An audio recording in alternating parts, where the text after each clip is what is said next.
Bonjour à tous, alors aujourd'hui je vais vous présenter les pains au chocolat. Alors la recette des pains au chocolat, au niveau de la pâte, c'est la même que les croissants, que j'ai déjà réalisé dans une vidéo, sauf que je n'avais pas les bâtonnets en chocolat. Donc du coup, je me suis dit que j'allais recommencer. Voilà, alors pesez tous les ingrédients, pesez la farine, une T45, alors si vous avez une T55 ça fonctionne aussi. C'est juste qu'il y a un petit peu plus de gluten dans la T45 et vous aurez un développement qui sera un peu plus important. Mais puis bon, ça fonctionne très bien. Ensuite, n'oubliez pas de mettre un petit peu de beurre. Alors sautez-le la veille ou alors passez-le un petit peu au micro-ondes, mais pas trop, de manière à ne pas mettre quelque chose de liquide. L'eau, 500 g, 550 g, là j'ai marqué 550, c'est une pâte souple, mais si vous pétrissez à la main, alors mettez un petit peu moins d'eau, c'est une pâte qui est un peu souple, et qui pourrait peut-être vous poser des problèmes si vous le faites à la main. Ne faites pas de fontaine sur une table, sur un plan de travail, mettez tout ça dans un saladier ou une bassine si vous pétrissez à 1 kg comme je le fais là. C'est assez grand et ça risque surtout de faire couler de l'eau sur la table, par terre, parce que c'est compliqué. Voilà, mettez-le dans un saladier, ça ira très bien. Pétrissez une dizaine de minutes, 8-10 minutes. Vous voyez, on a une pâte qui est relativement souple. Ça va pas durer, puisqu'en fait il va falloir la laisser 24 heures au frigo. Alors pour lui donner un petit peu de force avant de la mettre au frais, faites un petit pliage en 4, comme ceci, ça va lui donner un coup de force. Alors, si vous avez une pâte par exemple un petit peu trop molle, vous pouvez recommencer 2 fois cette opération. Un premier pliage une première fois, vous laissez reposer frais pendant une demi-heure, 1 heure, et vous redonnez encore des pliages. Ça a pour conséquence de bien donner de la force à une pâte. Voilà, ensuite filmez le contact. Bon, voilà, c'est facile, hein, c'est complètement dedans, le contact il est de tous les côtés. Et au frais 24 heures. Alors c'est important, parce qu'elle va prendre de la force. Le lendemain, vous allez pouvoir la travailler sans problème. Vous allez voir comme elle est devenue assez raffermie. Et c'est grâce à ça en fait qu'elle prend de la force, mais pas seulement, elle prend aussi du goût, puisque la fermentation, les fermentations lentes, font que le produit est bien meilleur. Un travail de qualité. Donc le lendemain, aplatissez les côtés seulement, de façon à faire un tourage en étoile, comme une étoile. Voilà, en laissant au centre un bon morceau de pâte, relativement épais. De cette manière, alors pourquoi on fait ça? Tout simplement parce que quand on va replier les 4 éléments, et là, ça sera aussi épais que le bas. Voilà. Et ensuite, taper le beurre de façon à ce que le beurre soit, voilà, comme ici, carré, sans grains. Et si votre beurre n'est pas tout à fait de la bonne taille, que vous le refaites là, il suffit simplement de taper un petit dessus, voilà, pour qu'il ait la bonne grandeur. Ensuite, repliez donc les bords. C'est comme la passer de la pâte feuilletée. Hein. On ne fait pas autant de tours que sur une pâte feuilletée, mais on en fait quand même 3. Alors là, cette fois, je n'ai pas fait 3 tours, mais 2 tours et demi. Alors pourquoi? En fait, un petit peu moins de tours, ça, pour les croissants, là, ça a la particularité de gonfler un petit peu plus, de feuilleter un petit peu plus, d'avoir un feuilletage un peu plus épais. Mais bon, c'est avis à chacun. Normalement, c'est 3 tours simples. Donc ici, je vais donner un premier tour simple, c'est-à-dire un pliage en 3. Et après, je vais donner un tour double, c'est-à-dire un pliage en 4. Pour faire au total 2 tours et demi. Alors un petit rappel à propos du tour double, on appelle ça un tour double comme si on faisait 2 tours simples, mais en réalité c'est un tour et demi. Pensez-y, hein, quand vous donnez 3 tours, vous pouvez donner des tours doubles, vous allez pouvoir en donner 3 pour avoir l'équivalent de 3 tours simples. Voilà, alors, étalez doucement, pensez que le beurre est mou, si vous allez trop fort, on abîme un feuilletage, doucement. Repliez les bords de façon à ce que le beurre soit partout présent et que le bâton soit bien rectangulaire. Voilà, le premier tour est donné. Alors on recommence. Aussi, ce qui est important, c'est de le retourner, là, comme je le fais ici, parce que quand vous avez un rouleau, eh bien, le travail est un petit peu plus régulier d'un côté comme de l'autre quand on le retourne. On travaille à la nuit noire, on a deux rouleaux, un au-dessus, un en dessous. Les choses se font d'une manière harmonieuse. Là, c'est un petit peu la même chose. Pourquoi? J'ai pris l'habitude de les retourner de façon à ce que les couches du haut et les couches du bas soient identiques.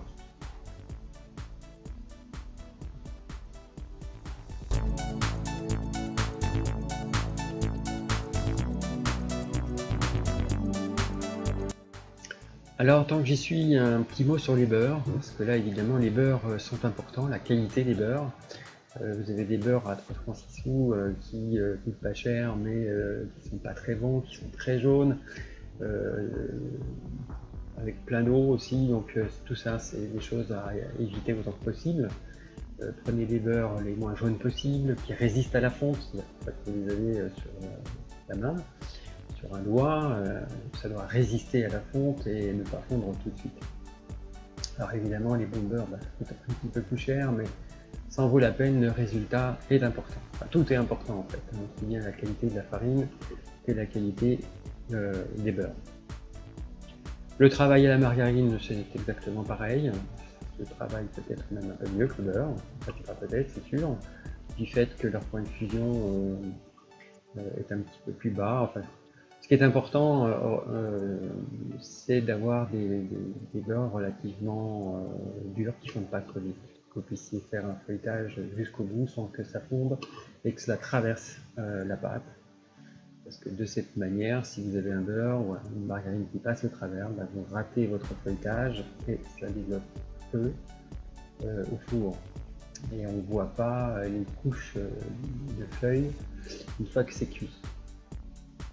Je vous montrerai ça à la fin, puisqu'on a vu une photo au début, on voit justement sur la tranche les feuilles, les couches de feuilles de pâte en fait. Hein. Et c'est le gage et la garantie qu'un travail a été bien fait.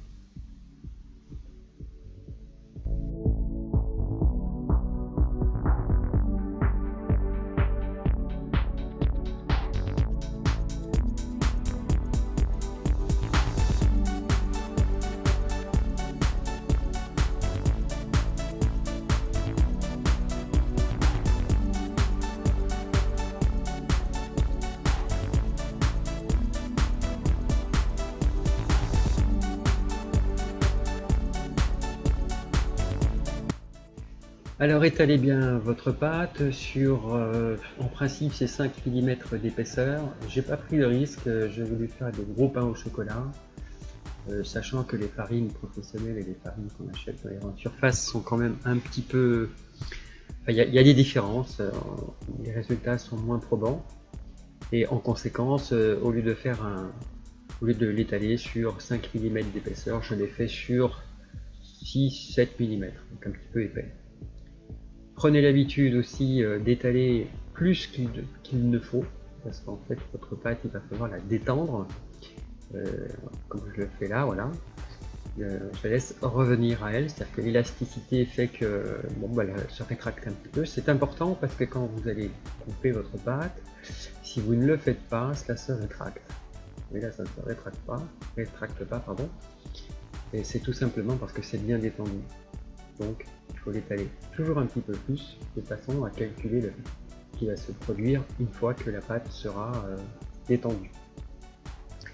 Alors ces bâtons de chocolat, bon là j'ai voulu faire comme on le fait normalement dans une pâtisserie, on a des petits bâtonnets de chocolat exprès pour ça, voilà. Ce sont des boîtes, alors vous avez différentes boîtes, des boîtes de 500, des boîtes de 300 bâtonnets, et là j'ai pris une boîte de 165, c'est très épais, c'est l'équivalent de I3 qu'on trouve en général. Mais bon, évidemment, vous êtes chez vous mettez ce que vous voulez, vous pouvez prendre des petits carrés de chocolat, c'est encore plus gros d'ailleurs. si vous aimez le chocolat, ben, n'hésitez pas. Et voilà, je tenais simplement à montrer les choses telles comme elles le sont dans un laboratoire. Voilà, donc simplement ben, rabattez donc la pâte, et une fois que c'est fait, ben, vous mettez le deuxième morceau de chocolat. Un, c'est trop juste, il en faut au moins deux. Voilà, et il suffit donc de rajouter le deuxième, de rabattre le tout. Et en fait, c'est très très gros. Hein. Normalement, avec des farines pro, là, je devrais me retrouver avec un pain au chocolat 2 fois la taille de ce que j'ai réellement. Ils sont gros hein, quand même, mais ils devraient être encore bien pas une taille de plus, mais pas loin quand même. Voilà, ensuite, eh bien, il suffit simplement de rabattre tout le reste. Alors, petit détail, en principe, la clé, c'est-à-dire ce qu'on appelle la clé, c'est le morceau de pâte qui se termine, on le met dessous. Je le mets pas en dessous, je le mets sur le côté, de façon en fait à ce que le pain au chocolat puisse se développer un petit peu plus. C'est pas une obligation, hein, chacun fait comme il veut. Moi j'ai appris ça dans mon métier à un moment donné. Vous voyez, je veille en fait à ce que les bords des pâtes soient sur le côté. Alors que la généralité, c'est plutôt en dessous. Voilà, c'est au choix. Voilà, prévoyez que ça va bien grossir, hein, donc ne les faites pas trop serrés. Et là, je mets au congélateur en fait tout le reste. Donc là, vous pouvez les serrer et les sortir au fur et à mesure de vos besoins. Considérez qu'il faut bien les laisser lever 1 heure et demie plutôt, et que si vous les congelez, il y a bien 1 heure de décongélation avant que ça lève. Ce qu'il faut penser aussi, c'est que l'été et l'hiver ça change. L'été ça va plus vite et l'hiver évidemment c'est plus long. Alors voilà ce que ça donne. Et, vous voyez, je vous parlais du feuilletage. On voit bien les couches de feuilles, et c'est ce qui est la garantie en fait que votre feuilletage est correct. Et ça normalement vous le voyez même quand c'est cru.